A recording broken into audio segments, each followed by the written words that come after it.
Amin.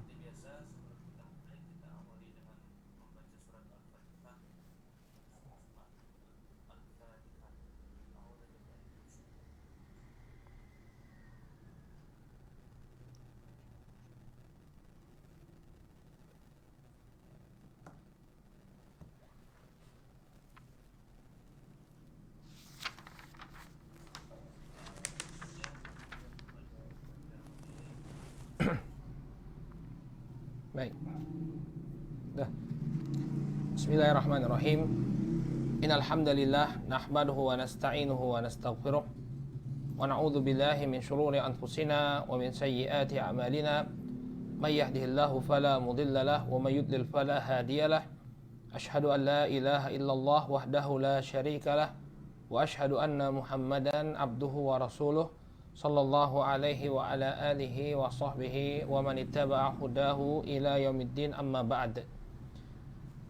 Bapak dan ibu-ibu kaum muslimin wal muslimat yang semoga dimuliakan oleh Allah. Alhamdulillah, puji syukur kita panjatkan kepada Allah Subhanahu wa taala atas segala nikmat yang telah Allah Subhanahu wa taala anugerahkan kepada kita semua, sehingga di kesempatan malam hari ini kembali Allah Subhanahu wa taala pertemukan kita dalam kajian rutin membahas kitab Al-Kabair yang disusun oleh Al-Imam Adz-Dzahabi rahimahullahu ta'ala. Masyaallah muslimin, saudaraku kaum muslimin yang dimuliakan oleh Allah. Pada pertemuan yang terakhir kita telah menyelesaikan dosa besar, pembahasan tentang dosa besar yang ke-15, yaitu sombong, membanggakan diri, angkuh, besar kepala, dan juga merasa mulia. Ini salah satu dosa besar yang banyak tidak diketahui oleh kaum muslimin, padahal inilah dosa yang menyebabkan iblis laknatullah alaih diusir oleh Allah Subhanahu wa taala dari dalam surga karena kesombongannya. Dia menolak untuk bersujud kepada Adam alaihissalam sebagaimana yang diperintahkan oleh Allah Subhanahu wa taala karena kesombongannya. Baik, ini dosa besar yang ke-15. Sekarang kita masuk, hadirin yang dimuliakan Allah, masuk ke dosa besar yang ke-16, yaitu syahadatuz zur, persaksian palsu. Ya, ini adalah dosa besar yang ke-16. Dan ini banyak terjadi di tengah-tengah kita. Ketika seseorang memberikan persaksian yang palsu, persaksian yang menyelisihi realita untuk mendapatkan keuntungan duniawi. Misalnya dia menjadi saksi dalam suatu kasus, kemudian salah seorang yang berselisih kemudian meminta dia untuk memberikan kesaksian yang menguntungkan sebagian pihak, ya, tentu dengan bayaran atau dengan imbalan. Kemudian dia pun memberikan persaksian palsu, ya, dalam persidangan, sehingga orang yang harusnya mendapatkan haknya tidak mendapatkan haknya, dan orang yang harusnya tidak mendapatkan hak justru dia mengambil hak orang lain. Ya, dan tentu ini merupakan kezaliman. Oleh karena itulah syahadatuz zur atau persaksian palsu ini dimasukkan oleh para ulama, ya, ke dalam dosa besar. Demikian juga dalil-dalil yang sekian banyak menyebutkan bahwa memberikan persaksian palsu ini juga termasuk salah satu dosa besar. Baik, di antara dalil yang dibawakan oleh Al-Imam Adz-Dzahabi rahimahullahu taala dalam bab ini, yang pertama adalah firman Allah Subhanahu wa taala dalam surat Al-Furqan ayat yang ke-72, di mana Allah Subhanahu wa taala berfirman, "Walladzina la yashhaduna zur." Dan mereka adalah orang-orang yang tidak memberikan persaksian palsu. Ya, ayat ini menyebutkan tentang karakteristik ibadur rahman, hamba-hamba Allah yang Maha Penyayang. Bahwa hamba-hamba Allah yang terpilih, hamba-hamba Allah yang memiliki keutamaan di sisi Allah Subhanahu wa taala, di antara ciri mereka tidaklah memberikan persaksian palsu. Mereka tidak memberikan persaksian palsu. Ya. Jadi salah satu sifat ibadur rahman, mereka sangat menjauhi memberikan persaksian palsu. Qala wa fil athar, dan disebutkan dalam athar, adalat syahadatuz zur bil isyraki billah. Persaksian palsu, yakni dosa persaksian palsu ini digandengkan dengan penyebutan syirik kepada Allah Subhanahu wa taala. Ya. Bahkan sebagian para ulama menyebutkan bahwa persaksian palsu ini Ya, termasuk dosa besar yang sangat besar yang dia berada sedikit di bawah syirik kepada Allah Subhanahu wa taala tingkatannya. Ya, sehingga bukan suatu permasalahan yang sepele. Tidak boleh kemudian seseorang bergampang-gampang dalam permasalahan ini. Ya, para ulama menyebutkan bahwa memberikan persaksian palsu ini adalah dosa besar yang sangat besar. Nanti kita akan sebutkan, masyaallah muslimin, saudaraku kaum muslimin yang dimuliakan oleh Allah, beberapa sebab mengapa memberikan persaksian palsu ini merupakan dosa besar yang sangat besar. Karena dia berkaitan dengan hak orang lain, ya, berkaitan dengan kedzaliman kepada pihak lain. Wa qala Allah Ta'ala, demikian juga Allah Subhanahu wa taala berfirman, fajtanibur rijsa minal authan wajtanibu qaula zur. Ya, kata Allah Subhanahu wa taala, maka jauhilah ya kotoran-kotoran dari berhala-berhala. Maksudnya jauhilah kesyirikan ya dari penyembahan berupa penyembahan kepada berhala-berhala. Wajtanibu qaula zur, dan jauhilah ucapan palsu atau ucapan dusta.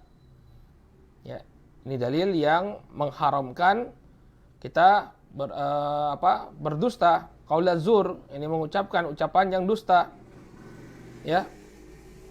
Nah, di sini Allah Subhanahu wa taala menggandengkan, setelah Allah Subhanahu wa taala memerintahkan kita untuk menjauhi ya kesyirikan, menjauhi penyembahan kepada berhala, Allah Subhanahu wa taala memerintahkan kita untuk menjauhi ucapan dusta.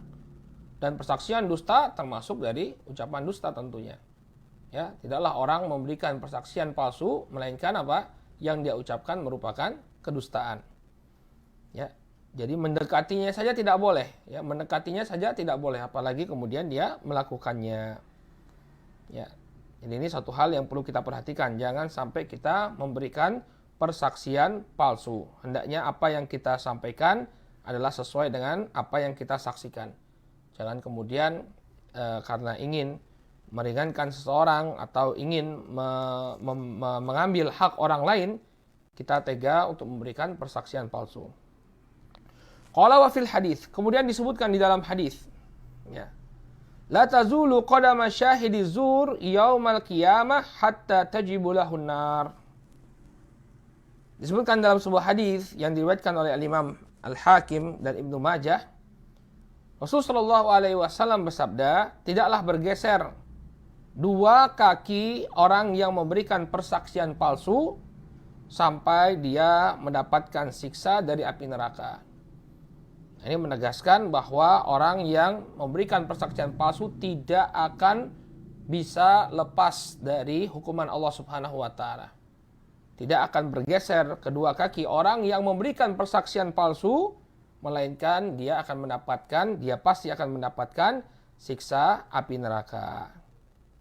Ya.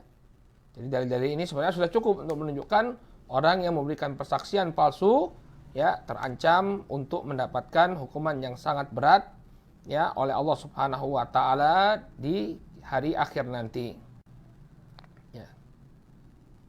Nah, lantas apa yang kita inginkan ya? Memberikan persaksian palsu. Ya, apa keuntungannya bagi kita? Ya, bisa jadi kita mendapatkan sedikit dari dunia. Ya, di kehidupan dunia ini kita mendapatkan imbalan. Namun nanti di akhirat semuanya menjadi tidak bermanfaat. Semuanya tidak bermanfaat dan kita pun ya akan mendapatkan balasan yang sangat berat dari Allah Subhanahu wa taala berupa siksa dalam neraka jahanam. Kemudian Al-Imam Az-Zahabi di sini mengungkapkan ya ada 4 sebab mengapa memberi persaksian palsu ini termasuk dosa besar. Ada 4 sisi ya, 4 sisi dosa besar yang berkumpul pada orang yang memberikan persaksian palsu. Ya, jadi bukan sembarangan ini ya, dosa yang bukan sembarangan. Pada dosa memberikan kesaksian palsu terdapat 4 dosa besar. 4 dosa besar berkumpul dalam satu dosa. Ini harus menjadi perhatian kita. Beliau mengatakan, qultu syahidu zur qad irtakaba adzaim. Orang yang memberikan persaksian palsu pada hakikatnya dia telah melakukan perkara-perkara yang besar. Ini perkara-perkara berupa dosa yang besar, mengumpulkan dosa-dosa besar. Ahaduha, yang pertama. Ya, dosa besar yang pertama yang terkumpul pada orang yang memberikan persaksian palsu. Ya. Yaitu al-kadhibu wal iftira. Dia telah melakukan kebohongan dan kedustaan. Ini dosa besar pertama yang terkumpul pada orang yang memberikan persaksian palsu. Dia telah melakukan kedustaan. Ya. Wallahu ta'ala yaqul, Allah Subhanahu wa ta'ala berfirman, "Innallaha la yahdi man huwa musrifun kadzdzab." Kata Allah Subhanahu wa ta'ala, sesungguhnya Allah Subhanahu wa ta'ala tidak akan memberi petunjuk kepada orang-orang yang melampaui batas dan orang-orang yang berdusta, orang-orang yang berdusta. Dan disebutkan dalam hadis Nabi sallallahu alaihi wasallam bersabda, ya, wa innal kadhiba yahdi ilal fujur wa innal fujur yahdi ilan nar. Ya, dusta itu akan menggiring seseorang pada perbuatan dosa, dan perbuatan dosa akan menggiringnya kepada api neraka. Jadi dalam persaksian palsu, yang pertama terkumpul padanya adalah apa? Perbuatan dusta, ucapan dusta. Ini juga merupakan dosa besar. Qala wa fil hadits yudba'ul mu'min ala kulli syai' laisal khiyanah wal kadhib. Demikian juga disebutkan dalam hadis bahwa seorang mukmin dia memiliki banyak tabiat selain berkhianat dan berdusta. Artinya khianat dan dusta ini bukanlah karakter seorang mukmin. Khianat dan berdusta ini bukanlah karakter seorang mukmin. Ini sisi pertama, ya, yaitu apa? Orang yang memberikan persaksian palsu, dia telah terjatuh pada kedustaan dan kebohongan. Qala wa thaniha. Kemudian yang kedua, di antara dosa besar yang terkumpul pada persaksian palsu, annahu dzulmul ladzi syahida alaihi hatta ukhidha bi syahadatihi maluhu wa irduhu wa ruhuh. Yang kedua, orang yang memberikan persaksian palsu, dia telah melakukan kedzaliman kepada orang yang dirugikan dengan persaksiannya tadi. Ya, ketika dia memberikan persaksian palsu, ada orang yang dirugikan. Nah, pada hakikatnya orang yang memberikan persaksian palsu ini telah melakukan kezaliman kepada orang yang dirugikan tadi. Hatta ukhidha bi syahadatihi maluhu wa irduhu wa ruhuh. Ya. Sehingga dengan persaksiannya tadi diambillah harta orang yang dirugikan tadi. Akibat persaksian palsu, ya, orang yang tidak bersalah diambil hartanya, disita hartanya. Ya, misalnya ada dua orang yang berselisih, kemudian dia memberikan persaksian palsu. Kemudian pengadilan, ya, hakim memutuskan si fulan harus membayarkan sejumlah uang kepada pihak yang dirugikan, padahal dia tidak melakukan perbuatan yang dituduhkan, tapi dia harus membayarkan sejumlah uang. Nah, dia telah melakukan kedzaliman. Dia telah melakukan kedzaliman. Karena persaksian dialah orang tadi dirugikan. Wa irduh, demikian juga kehormatannya.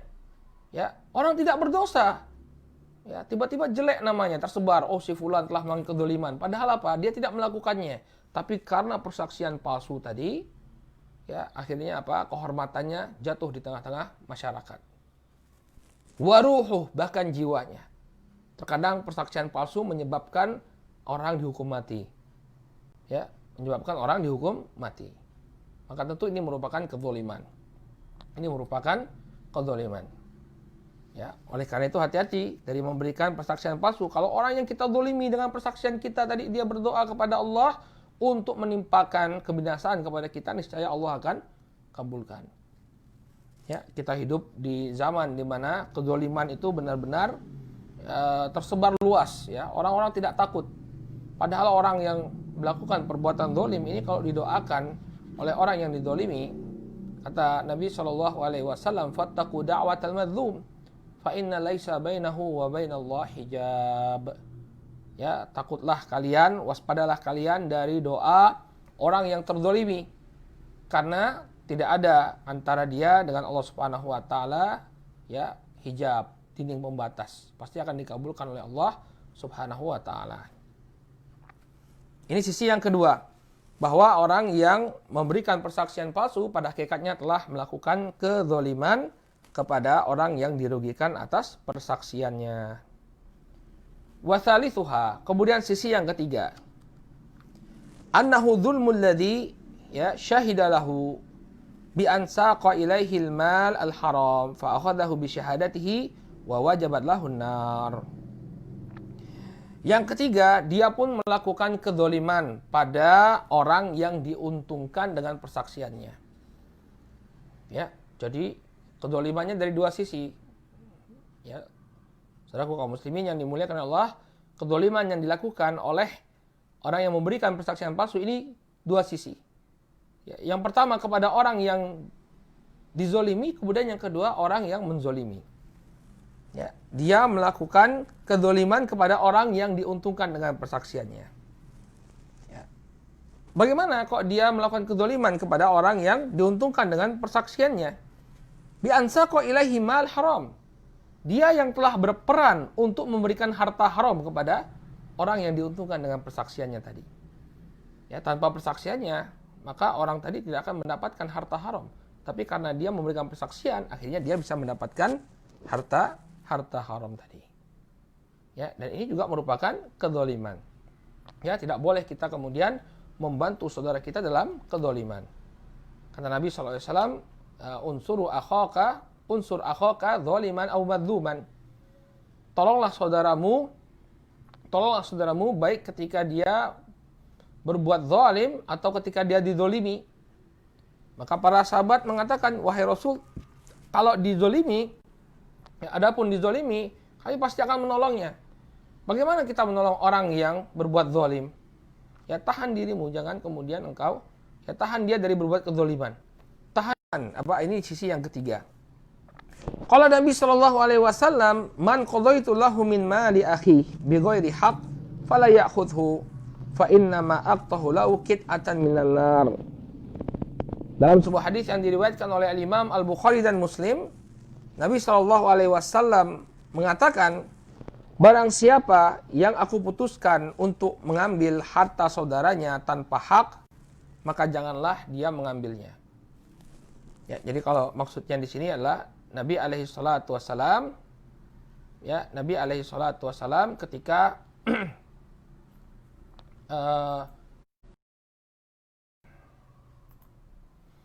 keputusan, tentunya Nabi SAW memberikan keputusan sesuai dengan apa yang beliau, janganlah dia mengambil harta saudaranya tersebut. Kenapa? Fa inna ma aqtau lahu qit'atan minan nar. Karena sesungguhnya aku telah memberikan kepadanya potongan api neraka. Aku telah memberikan kepadanya potongan api neraka, kata Rasulullah SAW.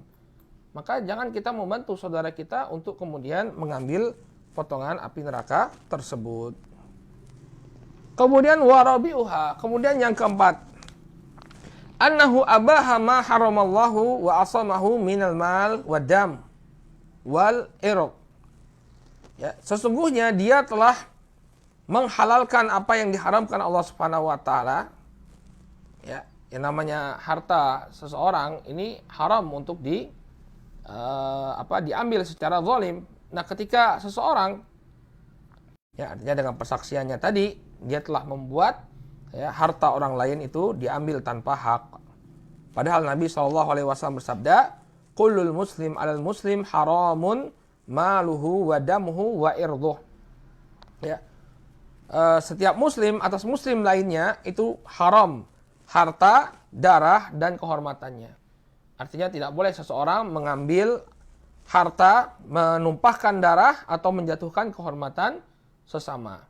Ya, dilarang bagi dia untuk mengambil harta, menumpahkan darah, dan menjatuhkan kehormatan saudaranya sama muslim. Nah, orang yang telah memberikan persaksian palsu, dia telah membuat harta orang lain diambil, atau darah ditumpahkan, atau kehormatan orang lain ya dijatuhkan.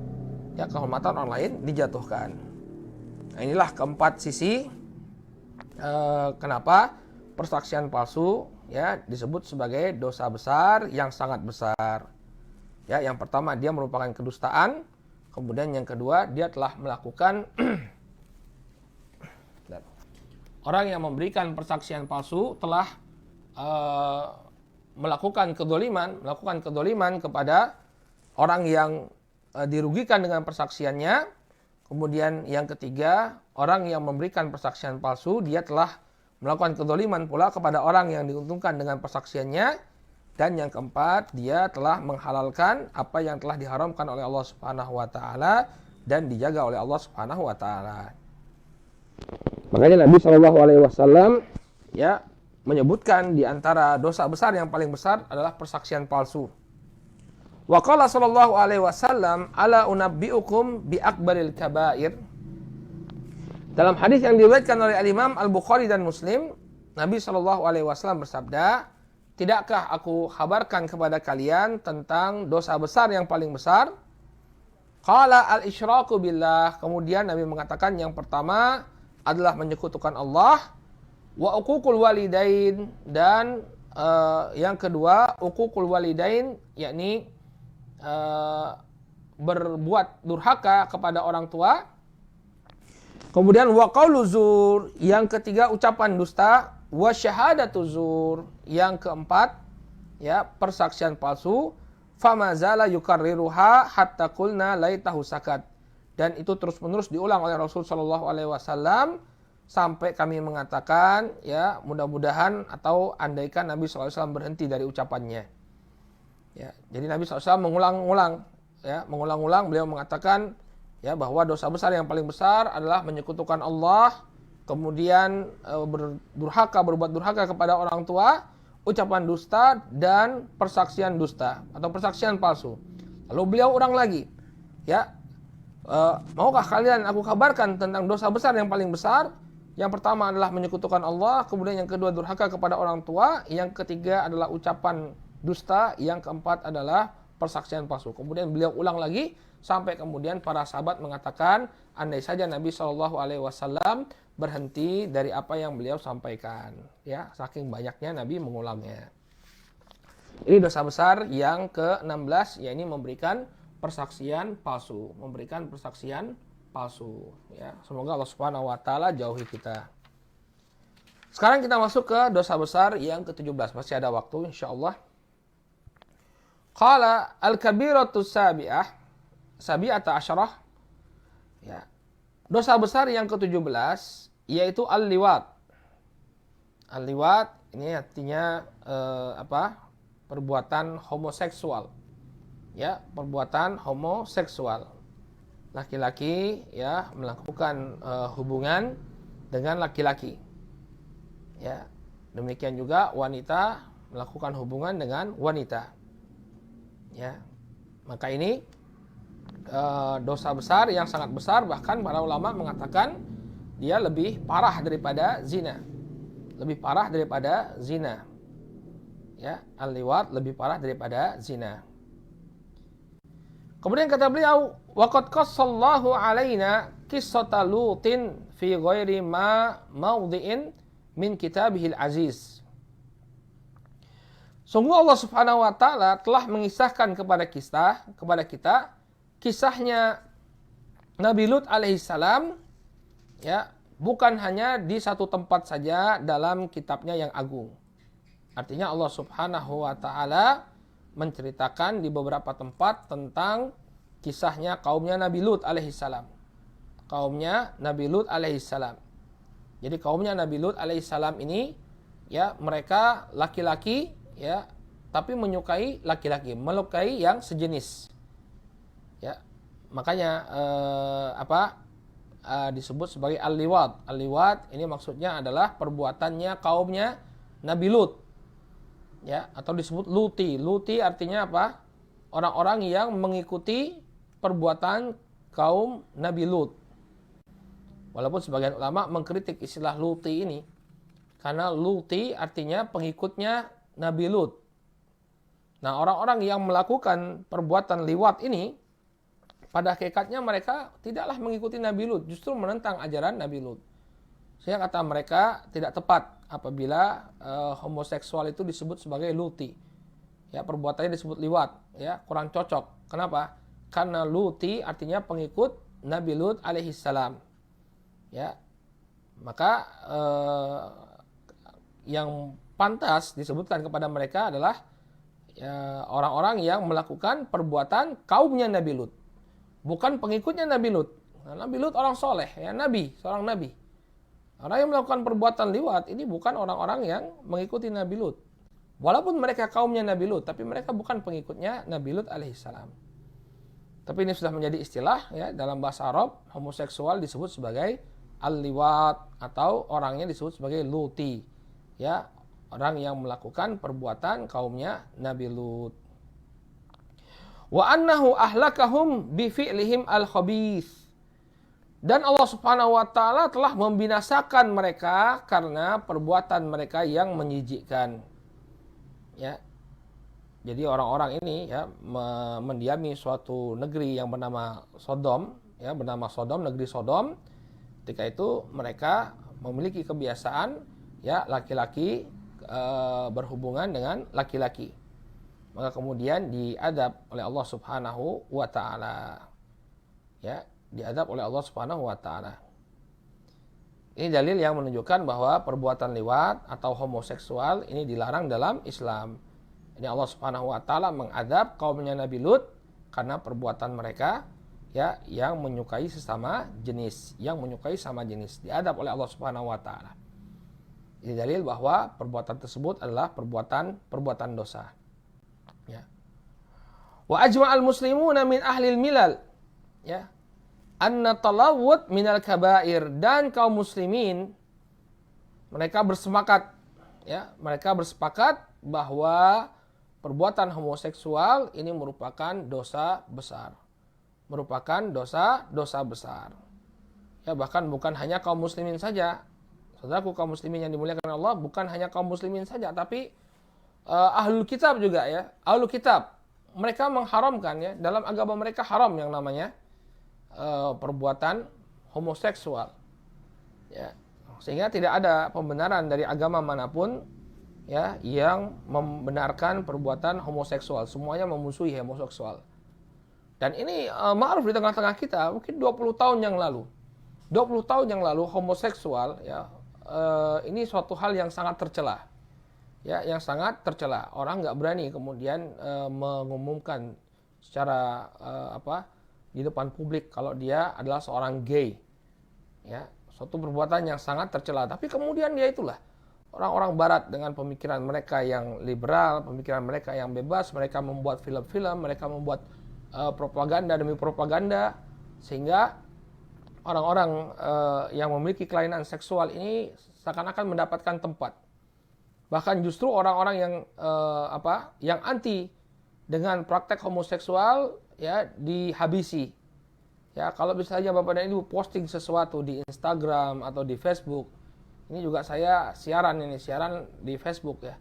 Kalau ada yang melapor ke pihak Facebook atau ke pihak Instagram, ada orang yang berbicara negatif tentang LGBT, itu langsung di-ban oleh Facebook.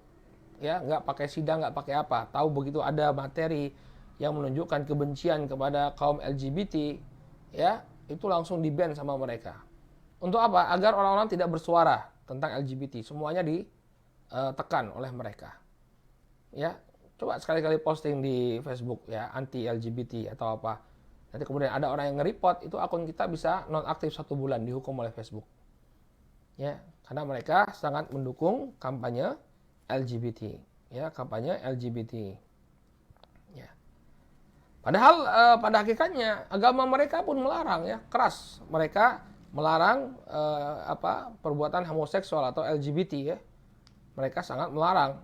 Tapi ya begitu, kalah pengaruhnya dengan orang-orang yang berpikiran liberal. Ya, berpikiran liberal. Qala Allah Ta'ala, Allah bercerita tentang kaumnya Lut alaihissalam. Atatuna dzukrana minal alamin wa tadaruna ma khalaqalakum rabbukum min azwajikum bal antum qaumun adun. apakah kalian ya mendatangi kaum laki-laki di tengah-tengah manusia dan mereka meninggalkan apa yang telah diciptakan oleh Rabb kalian berupa pasangan-pasangan kalian, ini dari kalangan wanita, bal antum qaumun adun, bahkan kalian adalah suatu kaum yang melampaui batas. Ini pengingkaran Allah Subhanahu wa taala terhadap perbuatannya ya Lut alaihissalam, kaumnya Lut alaihissalam, di mana mereka meninggalkan para wanita agar mereka bisa melakukan hubungan dengan kaum laki-laki. Ya. Qala wal liwatu afhash minaz zina wa aqbah. Kemudian kata Imam Az-Zahabi rahimahullahu taala, perbuatan liwat atau homoseksual ini lebih keji daripada zina dan lebih buruk. Ya. Jadi perbuatan homoseksual ini lebih parah daripada perbuatan az-zina. Ya, maka tidaklah ada pembenaran terhadap homoseksual ini melainkan didahului dengan pembenaran terhadap zina. Kita lihat negeri-negeri barat. Ya, pada awalnya mereka membolehkan seks bebas. Kemudian setelah itu ya, mereka pun memperbolehkan hubungan homoseksual. Ya. Sehingga apa? Homoseksual ini lebih parah daripada zina. Kenapa? Bermulanya dari perbuatan zina. Zina terlebih dahulu tersebar, kemudian mereka menambah kerusakan mereka dengan melakukan hubungan homoseksual.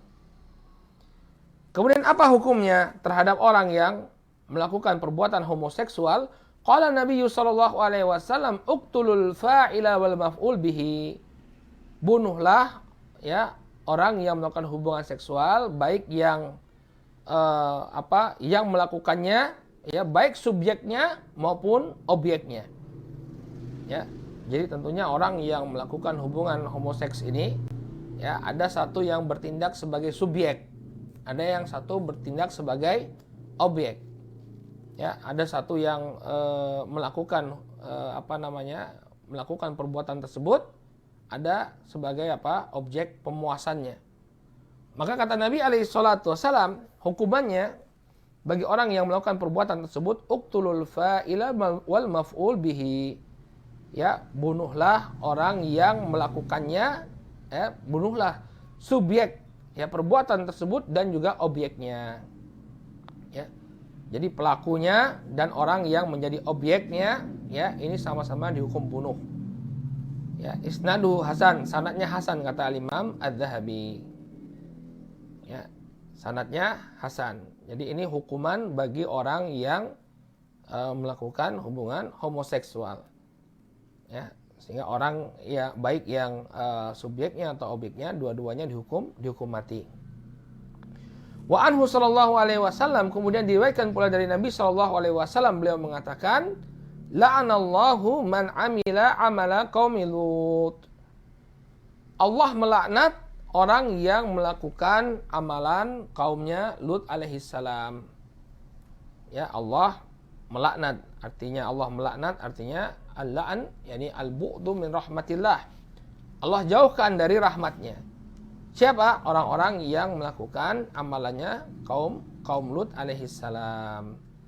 Qala isnadu hasan, hadis ini sanadnya hasan. Ya.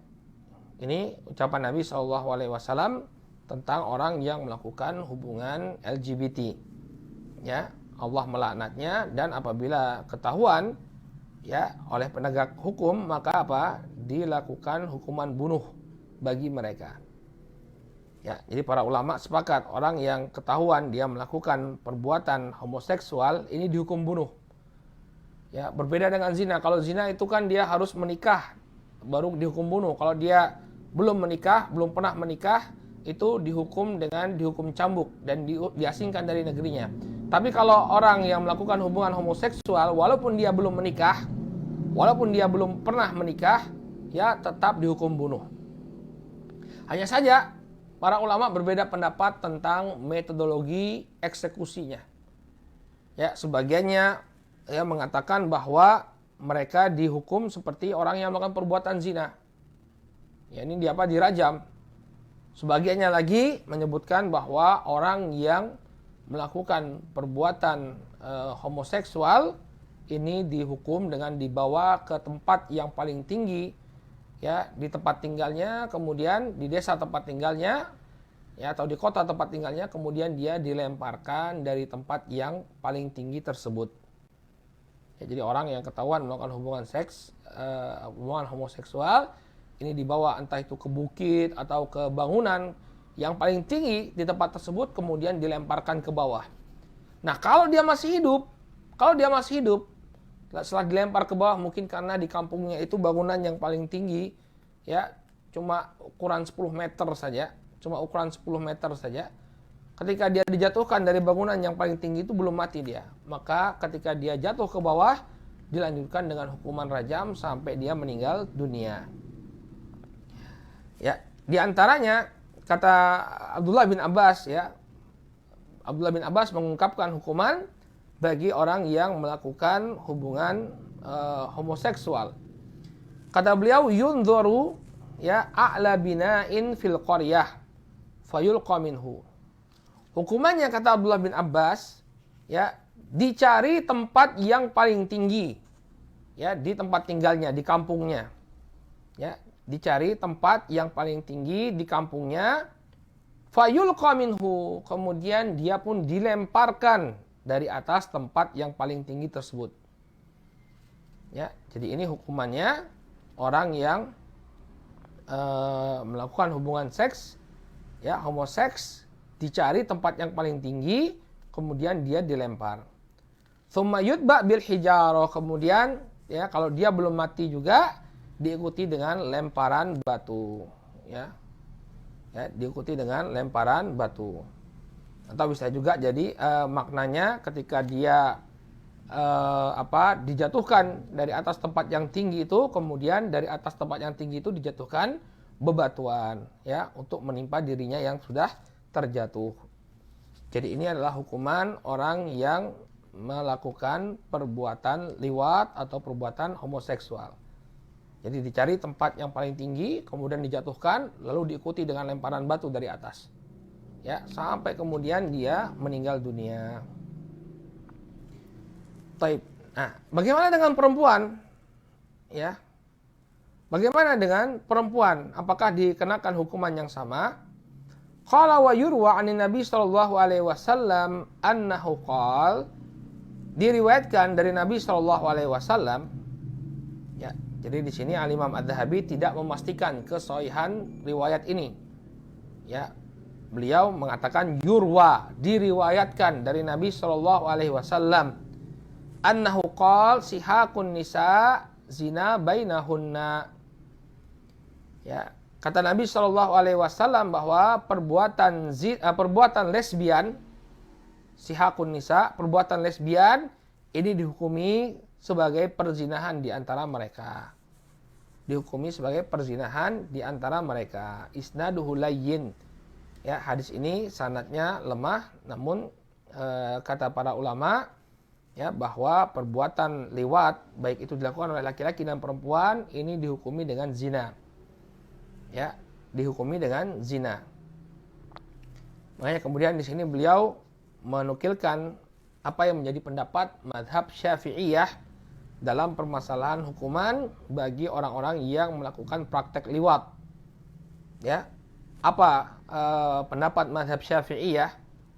Karena Imam Adz-Dzahabi ini mazhabnya Syafi'iyah. Ya, beliau mazhabnya Syafi'i. Beliau mengatakan wa madhhabu Syafi'i rahimahullah anna haddal luti hadduz zina sawa. Ya.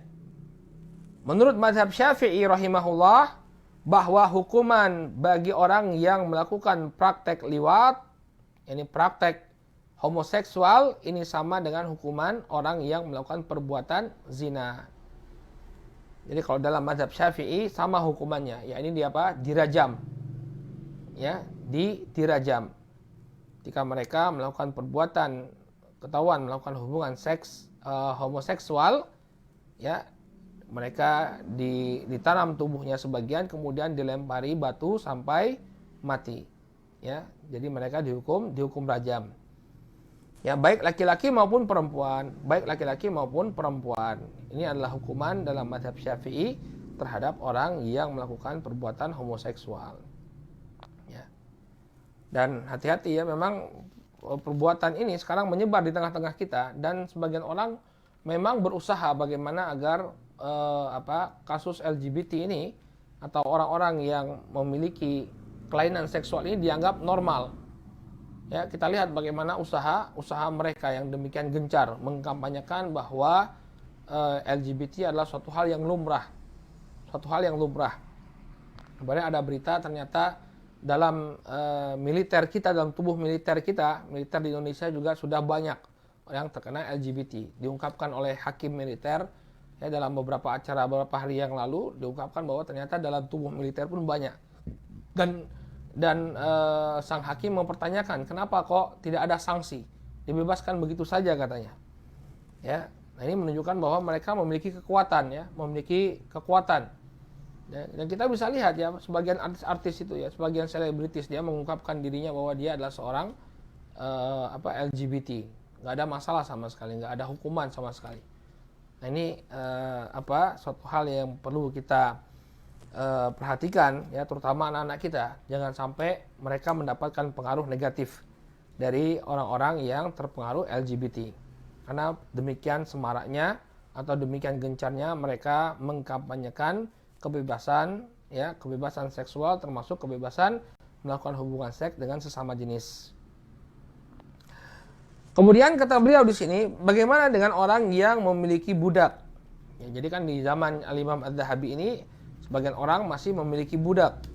Bagaimana kalau dia memaksa budaknya ya untuk melakukan perbuatan itu ya, dia melakukan atau menjadikan budak laki-lakinya sebagai objek dia melakukan hubungan liwat. Kata beliau, wa ajmatil ummah ala man fa'ala bimamlukihi fahuwa luti mujrim. Maka para ulama bersepakat ya, bahwa orang-orang yang melakukan liwat kepada budaknya, maka dia juga dihukumi sebagai seorang luti mujrim, sebagai pelaku homoseksual, dan dia diberikan hukuman. Adapun kalau budaknya dalam keadaan terpaksa, maka dia tidak dikenakan hukuman. Ya, sama hukumnya dengan orang yang diperkosa. Ya, dia tidak dikenakan hukuman. Yang dikenakan hukuman adalah orang yang memaksanya melakukan perbuatan tersebut. Baik, dengan demikian selesai kita dari pembahasan dosa besar yang ke-16, yaitu memberikan persaksian palsu, dan yang ke-17 yaitu perbuatan liwat atau homoseksual. Insya Allah kita akan lanjutkan pada pertemuan yang akan datang dengan pembahasan dosa besar yang ke-18, yaitu qadful muhsanat, ya, menuduh wanita yang menjaga kehormatan dirinya berzina. Menuduh berzina wanita-wanita yang menjaga kehormatan dirinya. Ini insya Allah akan menjadi pembahasan kita pada pertemuan yang akan datang bismillah ta'ala. Naktafi bihadzal qadar, kita cukupkan dulu sampai di sini kajian kita di malam hari ini. Mudah-mudahan apa yang disampaikan bermanfaat. Subhanakallahumma wa bihamdika asyhadu an la ilaha illa anta astaghfiruka wa atubu ilaik. Wassalamualaikum warahmatullahi